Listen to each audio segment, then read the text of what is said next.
exploded bombs or collapsing buildings. A small woman who had never been very good at games in school shouldn't have been able to last a week. Tremaine's life should have ended with no more fanfare than a line in the casualty columns of the newspapers. Anything else would surely lead to a magistrate's investigation, which might uncover even more unpleasant facts about her family's immediate past than had already been exposed. That was the last thing she needed. But Tremaine had been in the Aid Society for 6 months. She probably still couldn't hit a lawn tennis ball properly, but she could climb, scramble over, under, and through rubble like a squirrel, dodge flying debris, and when a ghoul had leapt out at her from a half-collapsed cellar, the instinct to beat it to pieces with a lead pipe had triumphed over the will to die.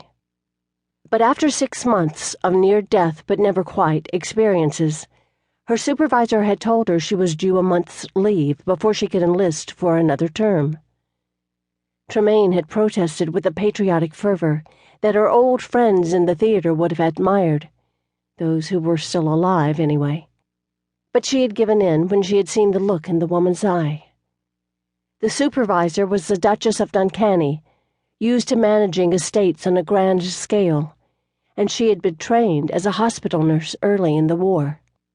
She was too perceptive by far, and Tremaine had looked into those old eyes and thought, "She knows. She knows why I'm here." It was time to leave the Aid Society and find some other way. She must have contacted Gerard. Shit.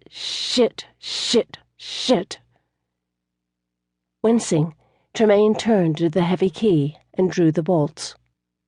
Gerard slipped in, by habit pushing the heavy door shut quickly so a betraying light wouldn't escape. The outskirts of Yen were considered an unlikely target area, and Tremaine hadn't heard any bomb warnings on the wireless earlier. He was a tall man, in his early 40s, with dark hair just lightly touched with gray. His tie was askew, and his tweed jacket stained with dark patches. His spectacles caught the light as he stared down at her in consternation. "Tremaine, I'm sorry to burst in on you like this, but something terrible has happened." They broke the wards, she thought, staring at him blankly. The palace is destroyed. A bubble of hysterical laughter grew in her chest. It was over. There would be no messy inquests or embarrassing articles in the papers to avoid. The Gardier had won, and she could bash her own head in with a rock, and no one would think twice about it. The palace was bombed. No. Gerard gave her an odd look. Oh, no, not that terrible. He took a sharp breath, gathering his thoughts. "I've just come from the project. The last test sphere was destroyed." "Oh." Tremaine wet her lips, trying to catch up. He meant the Ville Institute's defense project outside the city.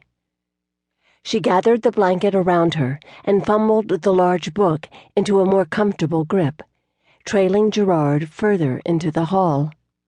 "Do you need me to write a bank draft?" she asked vaguely. There were people in the city who did that and handled the other business affairs of the Institute, but perhaps those offices had been hit or evacuated. "I thought the government requisitioned anything you needed now." Gerard stopped to face her impatiently. "Tremaine, listen to me." He blinked as he took in her appearance. "Is that your nightdress?" "It's a smock, an artist's smock."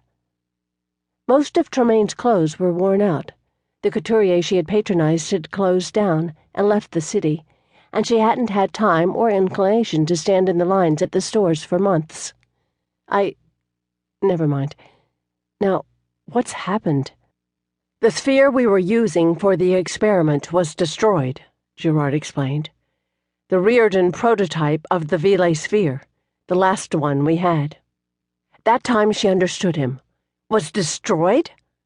Suddenly angry, Tremaine dumped medical jurisprudence on the marble console table. "What the hell do you mean?"